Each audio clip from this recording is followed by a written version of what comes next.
بسم اللہ والصلاة والسلام علی رسول اللہ وعلی آلہ وصحبہ اجمعین، اما بعد۔ السلام علیکم ورحمۃ اللہ وبرکاتہ۔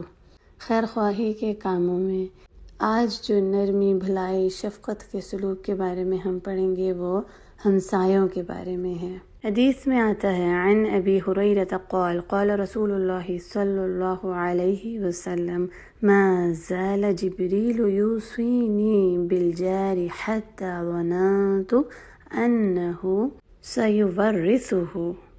ابو ہریرہ رضی اللہ عنہ سے روایت ہے کہ رسول اللہ صلی اللہ علیہ وسلم نے فرمایا کہ جبریل علیہ الصلاۃ والسلام نے مجھے ہمسایوں کے بارے میں اتنی نصیحت کی کہ مجھے خیال ہونے لگا کہ کہیں ان کو وراثت میں بھی حصہ نہ دے دیا جائے۔ اللہ اکبر! وراثت کا حقدار تو خونی رشتہ دار ہوتے ہیں، لیکن اس حدیث سے ہمیں ہمسایوں کی اہمیت کا پتہ چلتا ہے۔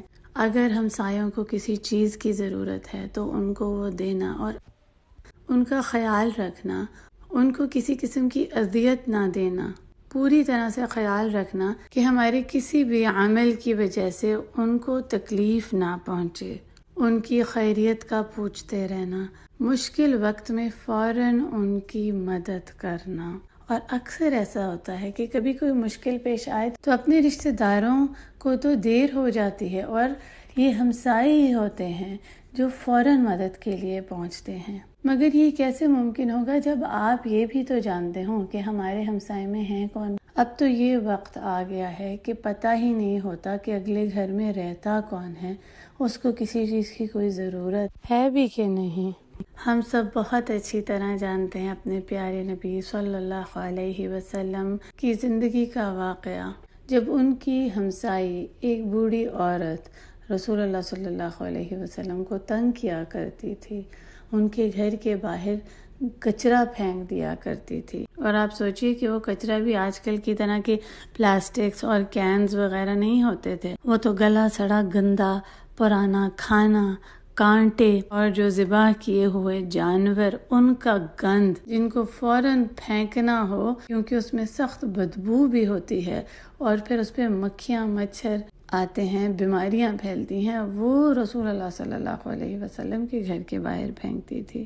اور نہ صرف یہ، ان کو اذیت دیتی تھی، جب وہ نکلتے تھے تو ان کا مذاق اڑاتی، جادوگر کہتی، اونچا اونچا چیختی تاکہ ان کا گھر سے نکلنا ہی مشکل ہو جائے۔ ذرا سا آپ یہ اپنے اوپر رکھ کر دیکھیں، الحمدللہ ہم آرام سے اپنے گھر سے باہر نکلتے ہیں، اندر آتے ہیں کسی کام کے لیے، لیکن تھوڑی دیر کے لیے سوچیں کہ اگر آپ کا ہمسایہ آپ کے ساتھ ایسا سلوک کریں معاذ اللہ، پر آپ کا کیا رویہ ہوگا؟ اور رسول اللہ صلی اللہ علیہ وسلم کا کیا رویہ تھا کہ جب رسول اللہ صلی اللہ علیہ وسلم نے دیکھا کہ اس عورت نے ایک دو دن کچرا نہیں پھینکا، رسول اللہ صلی اللہ علیہ وسلم کے انتظار میں کھڑے ہو کر ان کا مذاق نہیں اڑایا، تو رسول اللہ صلی اللہ علیہ وسلم خود اس کے گھر میں چلے گئے کہ یقیناً اس کے ساتھ کوئی مشکل نہ ہو کہ وہ نظر نہیں آ رہی، ایسا ہو نہیں رہا۔ اور جب وہ گئے تو کیا تھا؟ ہم سب جانتے ہیں کہ وہ بیمار تھی، اور رسول اللہ صلی اللہ علیہ وسلم نے اس کا حال پوچھا، اس کی خیریت طلب کی، اس کی مدد کی، اس کو دعا دی، اور آپ کے اس نرمی، شفقت، بھلائی، خیرخواہی کے سلوک کو دیکھ کر وہ عورت نہ صرف بہت شرمندہ ہوئی بلکہ بالکل ہی بدل گئی۔ اللہ اکبر! تو ہمیں بھی یہی سیکھنا ہے اپنے رسول اللہ صلی اللہ علیہ وسلم سے، ہمسایوں کا خیال رکھنا، ان کے لیے نرمی، بھلائی، شفقت کا سلوک اختیار کرنا اور خیر خواہی چاہنا، اور نہ صرف اچھے ہمسایوں کے بلکہ ان ہمسایوں کے ساتھ بھی بھلائی کرنا، ان کی خیر خواہی بھی چاہنا جو ہمارے ساتھ اچھے نہیں ہیں، جو ہمارا اچھا نہیں چاہتے، پر ہم ان کے خیر خواہ بن جائیں۔ یہی ہے ایمان کی نشانی، خیر خواہی کے کام اپنے ہمسایوں کے ساتھ کرنا، چاہے ان ہمسایوں کا رویہ ہمارے ساتھ اچھا ہو یا اچھا نہ ہو، لیکن ہمارے رویے سب کے ساتھ بہترین ہوں۔ ہم سب کے ساتھ نرمی کے ساتھ پیش آئیں اور سب کے خیر خواہ بن جائیں۔ اللہ کے بندوں سے محبت کریں تاکہ اللہ کی محبت کو پالیں۔ ہم اللہ سبحانہ و تعالیٰ سے برے ہمسائے کی پناہ مانگتے ہیں۔ ایک خوبصورت دعا جو ہم سب کو یاد ہونی چاہیے، اللہم انی اعوذ بک من یوم السوء ومن لیلۃ السوء ومن ساعۃ السوء ومن جار السوء فی الدار المقامہ۔ اے اللہ، بے شک میں تیری پناہ میں آتا ہوں برے دن سے اور بری رات سے اور برے وقت سے، بری گھڑی سے اور برے ہمسائے سے جو میری قیام کی جگہ ہو۔